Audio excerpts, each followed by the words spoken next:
The world is asking, what exactly is the value of the life of a Nigerian citizen? Controversies have filled the airwaves and media headlines, debates on who's to blame or who's not.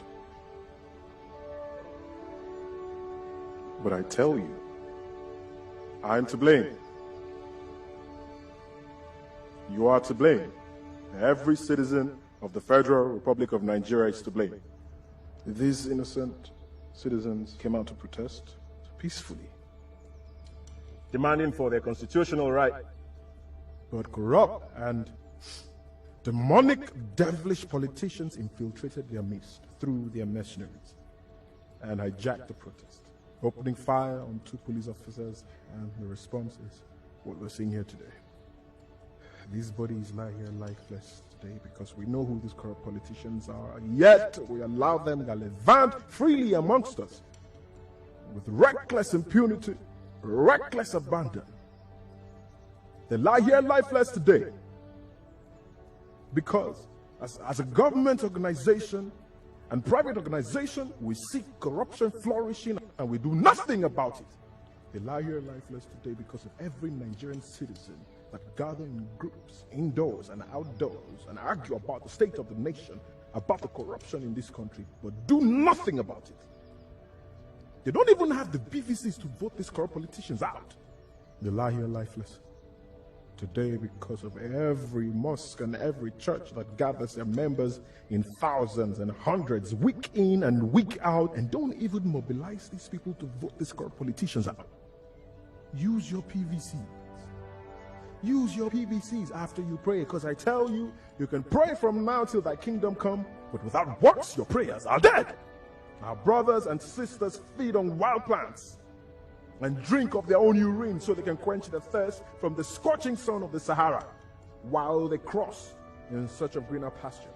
And above that same Sahara, 35,000 feet above, we have these men sitting in their luxurious jets, sipping on expensive wine and corseted in their first-class seats, while they loot away our national treasure into banks in the United Kingdom. Thousands of your brothers and sisters, your sons and daughters, are fed on by sea creatures and sharks, while their boat capsized in the Mediterranean Sea, all because they were looking for greener pastures in a foreign land. And then you have these men sitting their ugly, grotesque backsides on beaches in Malaga, Malibu, feeding on foods gotten from the same creatures that have for so long fed on your long-lost, youthful compatriots. But today ends the reign of terror with this evil that they've done. Because we're joined by 200 million Nigerians home and abroad. And with one voice we say, that thus far and no more. These bodies lying here today, they're crying out for vengeance. But not only for themselves. They cry out for vengeance for those who have lost their lives in accidents on our horrible roads that have been commissioned to be fixed, but these men embezzle every single penny that has been put aside for these roads. They cry out in vengeance for the unfortunate citizens that have lost their lives fighting for their pensions and have gone unrewarded and their families left to dry. They cry out in vengeance for those that have lost their lives in civil and religious crises masterminded by these evil geniuses. They cry out in vengeance for our soldiers who have lost their lives to insurgents sponsored by these devilish politicians. They cry out in vengeance for our failed justice system that has seen thousands of men and women imprisoned for crimes they know nothing about.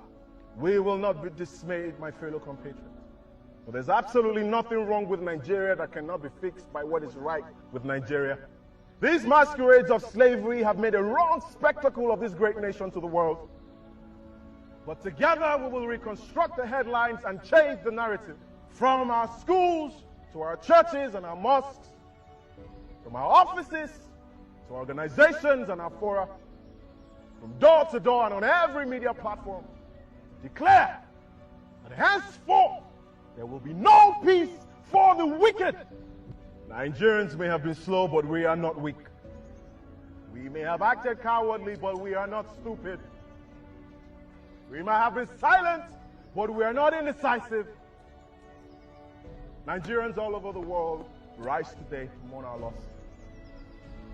And we say that we will no longer give oxygen to these thieves so that they choke on their iniquity. We'll vote them out of office.